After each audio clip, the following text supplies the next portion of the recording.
I am ready, and we are rolling, as they say. Okay. The following presentation is a service of ATG Trust. Today my guest is tax lawyer, tax expert, and Forbes.com favorite son, Rob Wood at Wood & Porter in San Francisco, and the host of the Tax Law Channel here on the Legal Broadcast Network. We're talking about another great article that he's written for Forbes entitled 10 Tax Tips for Stock Options. Rob, thanks. You look good, by the way. Thanks for talking with us today. Thanks for having me.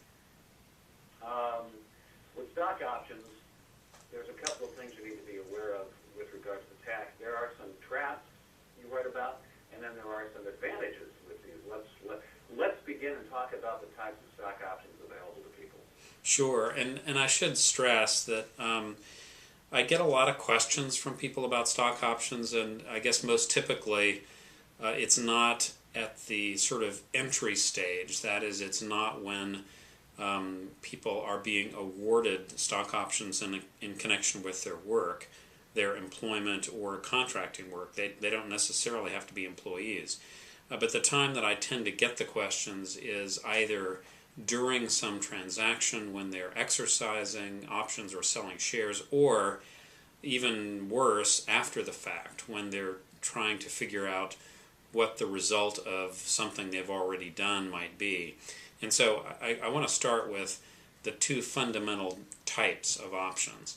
And if you have options, and I guess this goes for people operating companies as well, if you're awarding options, you should be very clear whether the options are incentive stock options or non-qualified options. So incentive, sometimes abbreviated as ISOs, incentive stock options, or non-qualified options, two very different sets of rules. Well, the ones that receive the best tax advantages probably would be the ISOs. Am I correct there? Yeah, no, that's right, Scott. And people tend to think that ISOs are great, and indeed they are. They're probably more likely to be awarded to rank and file workers as opposed to executives.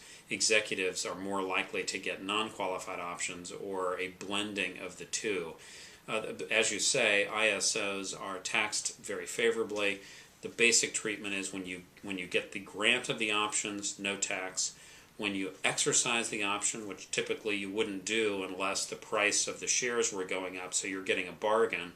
When you exercise, again, no tax, but I should stress, no regular tax. And that should tip you off that there's a bit of a tax trap waiting in that one.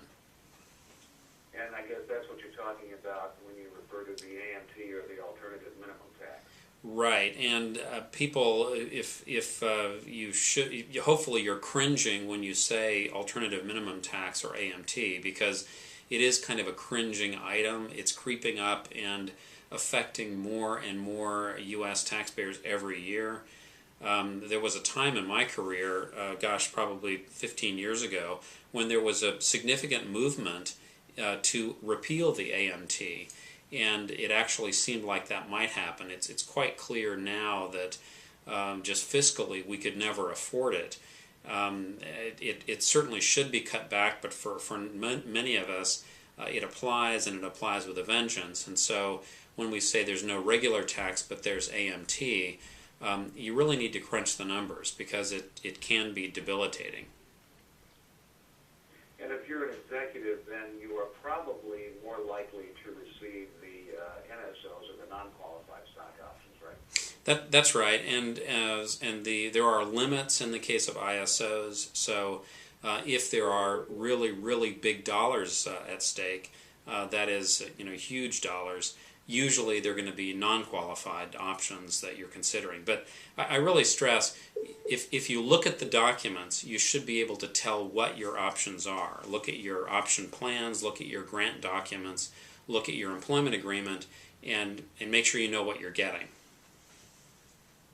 Well, what is when these stock options are awarded and then finally redeemed, what's the tax difference between an NSO and an ISO inherently? And maybe we can, I guess I'm still a little confused.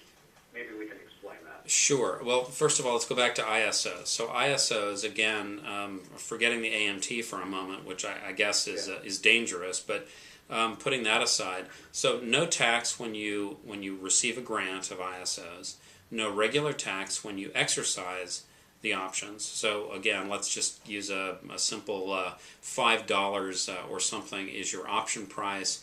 The shares have gone up to $10, so it's a good deal. You want to exercise. You do exercise the ISO. Again, there's no regular tax at that point. And then later, a year, 2, 3 years later, you sell the shares. When you sell the shares, if you have done it right, and I'll get to that in a moment, you're going to get capital gain treatment on the sale of the shares. So obviously that's good. When I say if you do it right, the danger is you need to make sure that you're holding the shares that you acquire with the option for at least 2 years after you exercise it. So this catches a lot of people. A lot of us are used to the capital gain, long-term capital gain holding period of 1 year. We think if we've held something for a year, it must be long-term capital gain. In the case of these ISOs, again, there's a special rule and you need to hold it for 2. Now let's quickly turn to non-qualified options. What's the treatment there?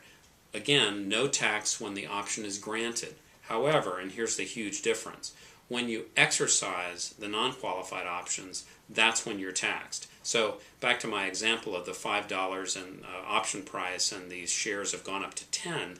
If you were to exercise the options then, you have $5 of income on exercise. Now bear in mind that's when you're buying shares, so you're laying out $5 and you're also taxed on $5. So this is why if you look at public company SEC documents, you'll very, very frequently see that people are exercising options and selling shares on the very same day.